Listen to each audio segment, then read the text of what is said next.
ఆరోగ్య పరిరక్షణే మా ప్రభుత్వ ధ్యేయం.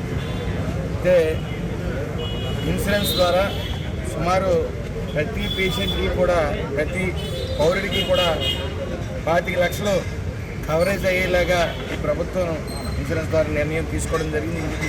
ఇన్సూరెన్స్ ద్వారా ఈ యొక్క 25 లక్షలు ప్రతి ఒక్కరికి ఇంప్లిమెంట్ చేయగలిగేలాగా చర్యలు తీసుకోవడం జరిగింది. అదేవిధంగా ఈ రోజున అంబులెన్స్ అనేది సుమారు 40 లక్షలు విలువ చేసే అంబులెన్స్ ఈ యొక్క రామచంద్రపురం ఏరియా హాస్పిటల్ కేటాయించడం జరిగింది.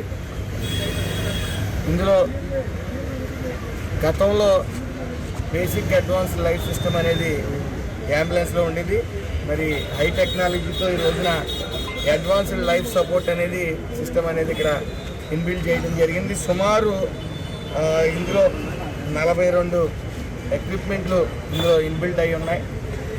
అలాగే ఏఈడి అనే సిస్టమ్ ద్వారా కార్డియాలిక్ వర్క్స్ జరిగితే ఆటోమేటిక్గా షాక్ ఇచ్చి మరి తిరిగి గుండె కొట్టుకునేలా చేసే ఎక్విప్మెంట్ కూడా ఇందులో పొందుపరుచుంది. అదేవిధంగా సుమారు డ్రగ్స్ కూడా 28 రకాల డ్రగ్స్ ఇందులో ఉంచడం జరిగింది. అట్ ద సేమ్ టైం 3 పేషెంట్లను ఒకేసారి తీసుకెళ్ళగలిగే సామర్థ్యం కలిగిన అంబులెన్స్ ఇక్కడ అందుబాటులోకి తేవడం జరిగింది. అదేవిధంగా ఒక డయాలసిస్ యూనిట్ కూడా ఈ రామచంద్రపురం ఏరియా హాస్పిటల్ కేటాయించడం జరిగింది. సుమారు 3-4 పేషెంట్స్ దాన్ని ఉపయోగించుకునే పరిస్థితి ఉంది. అలాగే ఈ కూటమి ప్రభుత్వం ముఖ్యంగా ఈ ప్రజల ఆరోగ్యం పట్ల పూర్తి చిత్తశుద్ధితో ఉంది. మనం చూసాం రామచంద్రపురం నియోజకవర్గంలో గత ప్రభుత్వంలో ఉన్న ఓపీలు సంఖ్య డబల్ చేయడం జరిగింది.